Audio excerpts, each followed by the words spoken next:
قسمت تب بعدی که میخوانم تب هوم است. تب دیفولت یا تب پیشفرض هر برنامه مایکروسافت تب هوم می باشد، چون ادیتینگ بیسیک، تنظیمات بیسیک از این قسمت صورت دارای 5 گروپ می باشد: گروپ کلیپ بورد، گروپ فون، گروپ پاراگراف، استایلز و ادیتینگ. در این قسمت ما متن خود اگر بخوایم قطع بسازیم، کات کنیم، روی کات کلیک میکنیم، متن ما قطع شد. در این قسمت میم اینجا چی شود؟ پیست شود. روی پیست کلیک میکنیم، دوباره پیوست میکنه. کات قطع میکنه. شارتکتش کنترل ایکس است. کیبورد ما مستقیم میتونیم اجرا کنیم. کنترل ایکس میگم به این شکل بر ما قطع میشه، یعنی از کات استفاده کنیم. دوباره کات و کاپی را میبینین که غیر فعال است. وقتی شما متن سلکت کنین هر دوش بردان فعال میشه.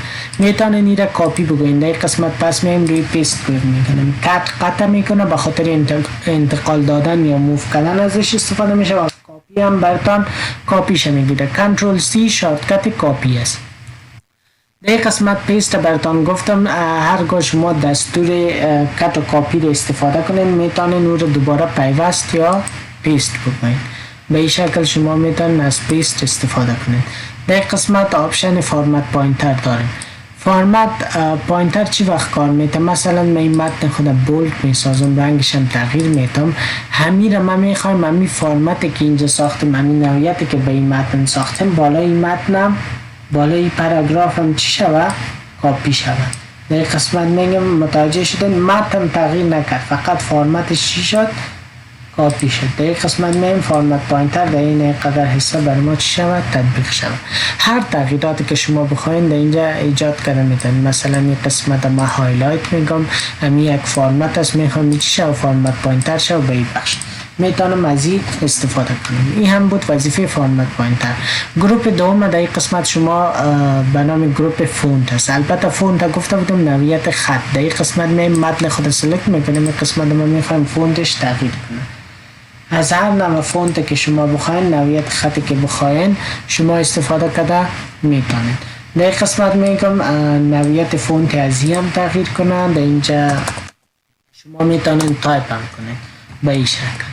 بر ما فونت یا نوعیت خط ما را تغییر میده.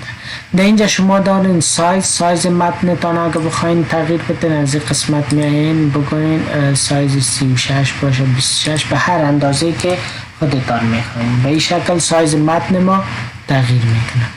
از این قسمت هم میتونین هر متن که اگه بخواین همیشه تغییر بدین، کنترل ای سلکت آل میگن، به این شکل سایز همه تغییر میکنه. کنترل زد. این هم بود از متن ما. در این قسمت آپشن بعدی شما از اینجا ببینید انکریز فونت سایز، دیکریز فونت سایز. از این قسمت هم شما میتونید متنتان خود بزرگ بسازید. البته فرق این دوتا در چی است؟ در اینجا شما میتونید دلخواه تایپ کنید. مثلا فقط اینجا تا 72 دارم، من میخوام سایزش 101 شود، اینتر میگم به سایز 101 بزرگ میشه. آپشن از به نام چینج کیس. اگر شما بخواین کیس یا شکل متنتان قضیه متنتان تغییر بدین، کیس بکنیم تنها حرف اول بزرگ، دیگه همش کوچک. حرف اول هر جمله رو بر ما بزرگ میسازه. همش کوچک باشه، اپر کیس همش به این شکل بزرگ باشه برتان، یا کپیتالایز ایچ ورد، هر لغت حرف اولش بزرگ باشه. هر لغت حرف اولش بزرگ باشه. توگل کیس حرف اول کوچک و دیگه همش بزرگ. البته از این آپشن خیلی کم استفاده میشه در انگلیسی. در بعض جای نیاز میشه شما از این آپشن استفاده کنید، پس میتونید استفاده کنید. بولد ضخیم میسازه متن ما را، شارتکتش کنترل بی است. بولد ایتالیک مایل یا کج میسازه، کنترل آی شارتکت ایتالیک است. اندرلاین هم برای شما متن زیر خط میده، به این شکل اندرلاین میکنه. کنترل یو شارتکت اندرلاین است. بعضی اوقات برای شما نیاز میشه اگه بعضی از مجله ها رو متوجه شده باشین این متن این قسمت استایل فکر کنین اشتباه است، ما میخوایم میره نشانی کنیم. اگه بخواین در وسطش خط بکشین از این آپشن میتونین استفاده کنید. سابسکریپت و سوپرسکریپت چی وقت استفاده میشه؟ مثلا شما اگر در پارچه های ریاضی، در سوالات یا در کتاب های ریاضی و کیمیا و بیولوژی متوجه شده باشین، فرمول آب داریم H2O. ایره ما میخوایم دویش به شکل قاعده نوشته شود. از این قسمت روی سابسکریپت کلیک میکنم، به سابسکریپت تبدیل میشه. شارتکتش هم کنترل همراه مساوی. کنترل همراه مساوی را ما فشار میتم، میره کنترل زدن کنترل مساوی از طریق کیبورد میره به سابسکریپت تبدیل کنیم.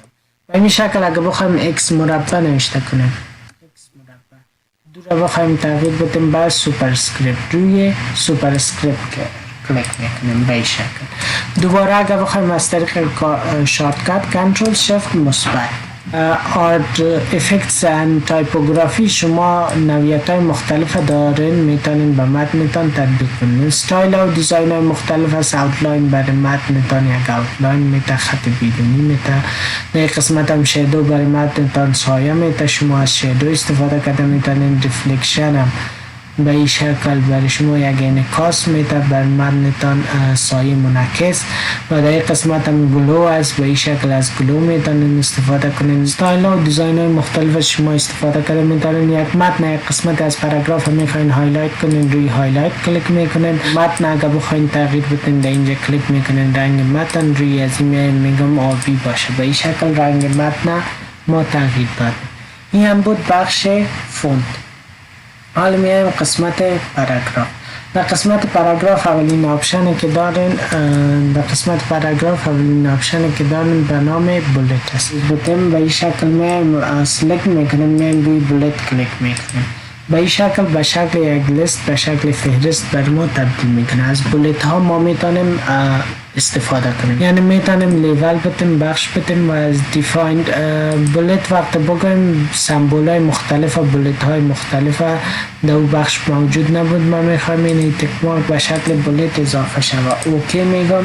متوجه شدن در اینجا خود ما یک بولت، یک سمبول ایجاد کردیم. دیفایند بولت در روی سمبول میم، هر سمبولی که میخوایم به این شکل اوکی میگم.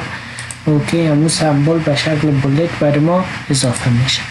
اگر بخوایم به شکل نمبرینگ باشه، از نمبر استفاده میکنیم. لیست لیول این چیز بردن لیولش تغییر میده، یعنی در بخش به بخش میشه. و دیفاین فرمت هم فرمت های مختلف است، مثلا الفبای کسی رو میخواین اضافه کنیم به این شکل. در اینجا متوجه باشید ولی ما اضافه میشه. در نمبرینگ وقت بیایم بگویم به شکل دیفاین نمبر فرمتینگ، اوکی الفبای باشه به این شکل. فرمت های مختلف است. و در اینجا قسمت هیدینگ است که لیست های مختلف است، مثلا چینج لیست لیول. ما در قسمت کرسر خودم میمانم، میگم لیولش تغییر. در اینجا میبینین آرتیکل یک و آرتیکل دو برای شما لیول ایجاد میکنه. البته اگر شما هیدینگ ایجاد داشته باشید، عنوان داشته باشید، هیدینگ یک هیدینگ دو به این شکل لیول های مختلف از این استفاده کنیم. در قسمت ما الاینمنت داریم. مثلا اگر متن خود بخوایم ما الاین کنیم، تنظیم بسازیم، در اینجا میبینیم لفت الاین است. فعلا طرف خودش طرف چپ است، کنترل ال شارتکتش. در این قسمت رایت الاین به این شکل از طرف چپ حرکت کنه، طرف راست با کدام طرف قرار بگیره. متنتان طرف چپ قرار داشته باشه، طرف راست یا در مرکز. جستیفای میگم به این شکل متن ما را منظم میسازه. یا کنترل ای کنترل جی را فشار میتم، به این شکل جستیفای متن ما را کاملا منظم میسازه. لو جستیفای کم جستیفای شود، میدیم متوسط های بیش. ایندنت امو فاصله هایی است که شما از حاشیه نسبت به پاراگراف تان میتین. به این قسمت من میگم ایندنتیشنش بیشتر شد. در اینجا میایم ایندنت میگم، تب فشار بتن به این شکل حرکت میکنه، لیول ایجاد میکنه. پس از ایندنت، دیکریز ایندنت و اینکریز ایندنت ما میتونیم استفاده کنیم. اینکریز یا دیکریز شود، زیاد شود یا کم شود. در این قسمت ما پاراگراف سپیسینگ داریم. در وسط پاراگراف تان میخوایم فاصله اضافه کنیم به این شکل. در خطایتان چقدر فاصله باشه، من میگم به این اندازه فاصله باشه. از سپیس یا فاصله استفاده میکنیم.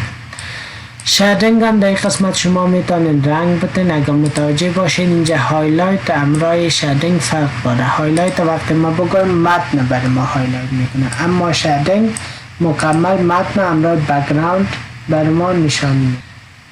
در این قسمت اگر متنتان بخواین باردر یا چوکات بتین ما میتونیم از استفاده کنیم. متوجه باشین در این قسمت متن ما رو چی کرد؟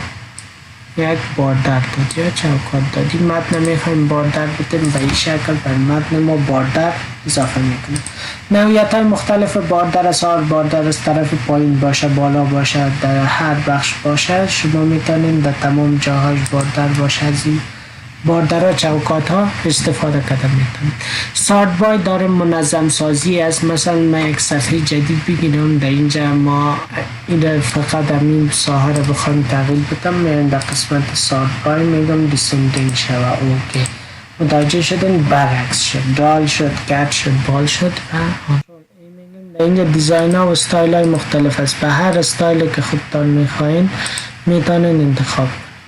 نوعیت های استایل های مختلف است. از این استایل های آماده میتونین استفاده کنین. فایند مثلا در این داکومنت ما میخوایم جستجو کنم پیدا کنم، کنترل اف شارتکتش هست. در این قسمت میایم فایند چی رو پیدا کنم. من میگم کلمه ویدیو آیا در داکومنت ما هست.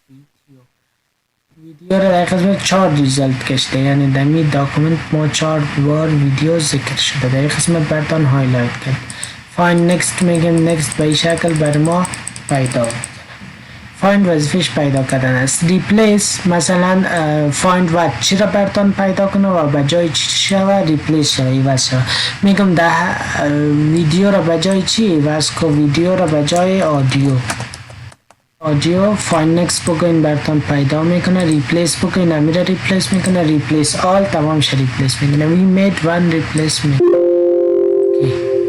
هر جایی که ویدیو بود بر ما چی کرد؟ به این شکل به آدیو تبدیل کرد.